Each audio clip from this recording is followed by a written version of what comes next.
The theme for this topic is taking care of our kids inside out. The WHO defines health as a complete physical, mental, and social well-being, and not necessarily having no diseases. A child's health and wellness is important to their growth and development. In this presentation, my fellow group members and I will provide research information on the following topics: theories and practices affecting a child's overall health, vaccination, infectious diseases, non-communicable diseases, environmental risks, water, and fire. I am Krishana Akila Hughes, and I'll be speaking to you about the theories and practices. The theory that I'm going to be speaking about is the socio-cultural theory by theorist Lev Vygotsky. Simple Psychology 2020 states that Lev Vygotsky in 1978 socio-cultural theory views human development as a socially mediated process in which children acquire their cultural values, beliefs, and problem-solving strategies through collaborative dialogue with more knowledgeable members of society. Principles of Lev Vygotsky's sociocultural theory. Culture is significant in learning. Language is the root of culture. Individuals learn and develop within their role in the community. How Lev Vygotsky's sociocultural theory is linked to our practice with children. As teachers, we display behaviors that we want our children to display. We create classroom experiences that will develop their learning. We also use play in the classroom as a means of students finding their own way of solving situations, engaging in critical thinking, and learning from each other. Hi, my name is Asanti Bob, and I will be presenting to you the topic health, wellness, and vaccination. I hope you enjoy this presentation. Vaccination. Vaccination is the most effective prevention of infectious viruses and diseases. In Trinidad and Tobago and other parts of the world, public health implement vaccination policies to control many diseases. These policies have successfully eradicated many infectious diseases. In the Public Health Act in Trinidad and Tobago outlines all the infectious diseases the child should be vaccinated against. Also, children entering preschool should have a certificate of immunization outlining all the vaccine they received. Disease associated with some of the virus children are vaccinated against. Poliomyelitis, also short polio, is caused by the poliovirus. It is transmitted through fetal contaminated water. Children with the virus can have mild symptoms such as sore throat, fever, tiredness, or stomach pain. There is a complication for contracting the virus: paresthesia, meningitis, or paralysis. Between 2 and 10 out of 100 die due to this virus. Children who contract the virus can develop new muscle pain, weakness, or paralysis as an adult. Diphtheria is a bacterial infection that affects the membrane of the nose and throat. It is spread through cough or sneeze, open sores, or ulcer. There are two types of diphtheria infection.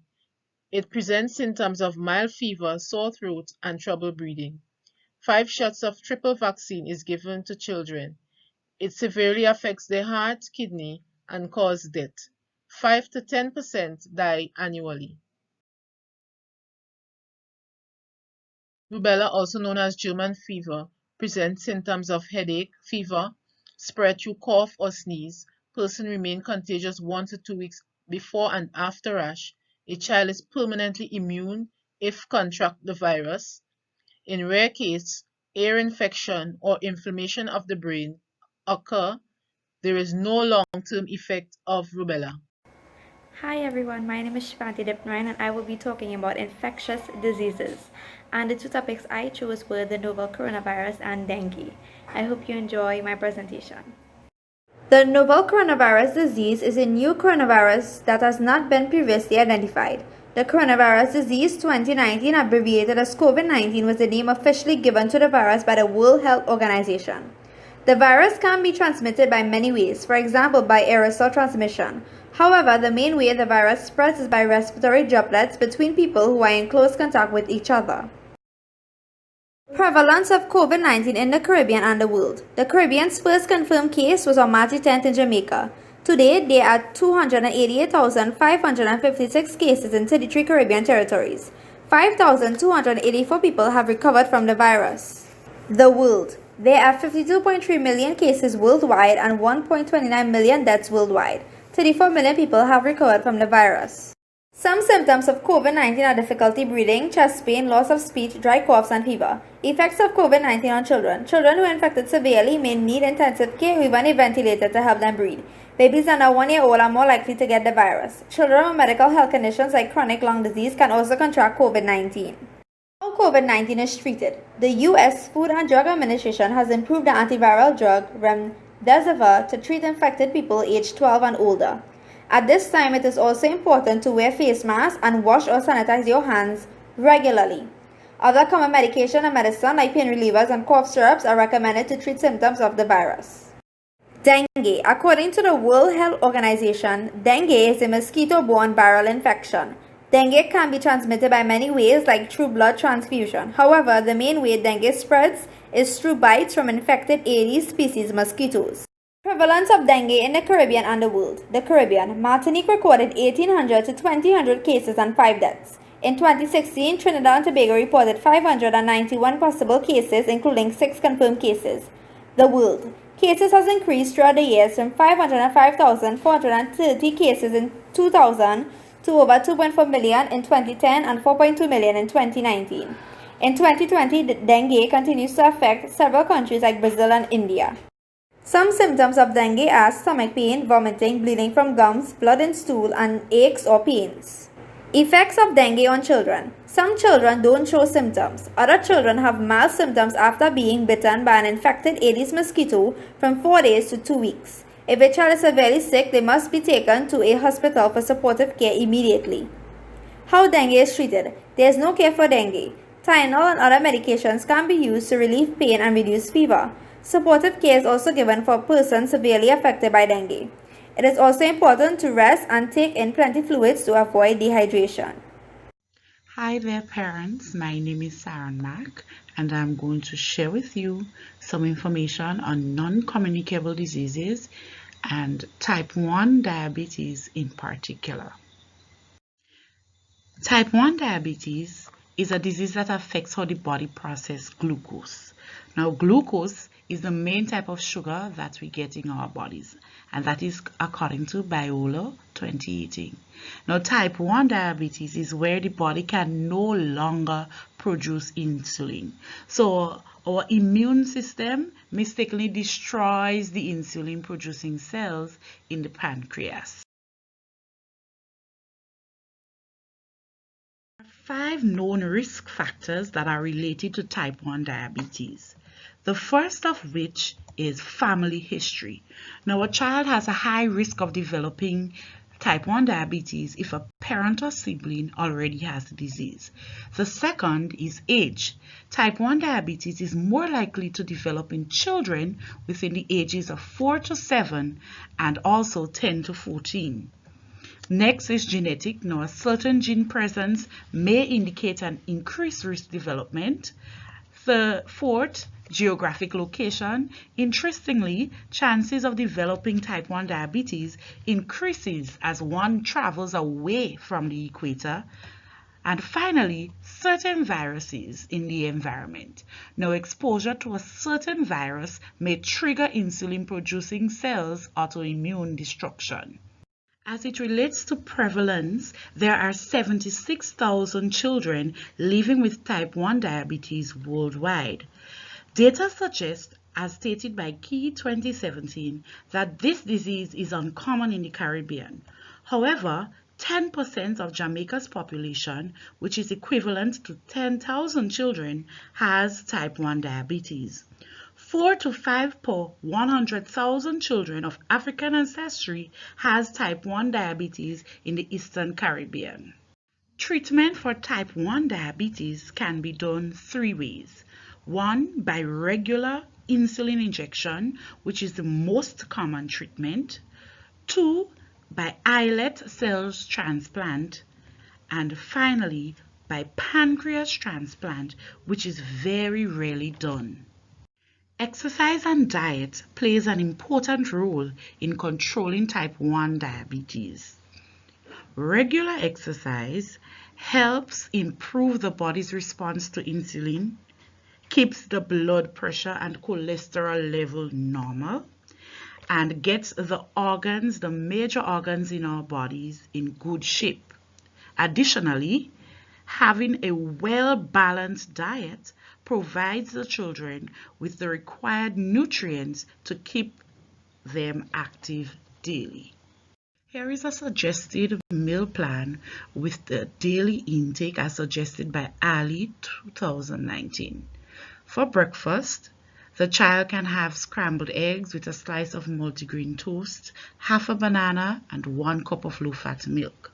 For lunch, a cup of baby carrots with a tablespoon of ranch, 10 small grapes, and a cup of low-fat milk. An afternoon snack, a small serving of nuts with sugar-free drink. For dinner, 3 ounces of chicken breast, half cup of callaloo, half cup of brown rice, and a late evening snack, which can be after dinner, 6 ounces of light yogurt. Hi everyone, I am Tracy Charles. I will be presenting on the topic environmental risk, water and fire safety. One risk that can arise from using unsafe water, the short and long-term effects of this risk. I will also be sharing a 5-step guide for parents to teach their children about safety and fire safety, and also present to you the conclusion.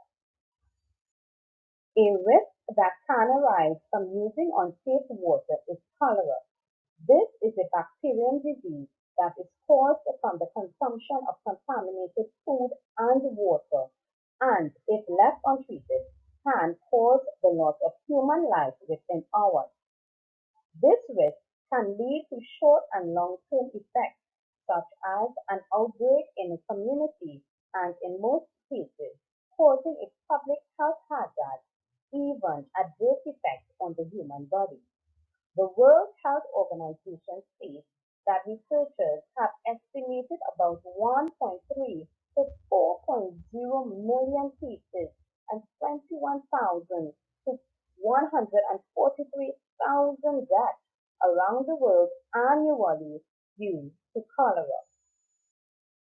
Parents are solely responsible for their children's safety. Here is a 5-step guide for parents to teach their children about safety and fire safety. 1. Parents should assist their children to establish and name the safe areas at their home. 2. Tripping hazards and hazards should be named and clearly identified. 3. Emergency numbers are important for eliminating negative outcomes. Therefore, parents must teach their children to learn and recall the emergency numbers. 4.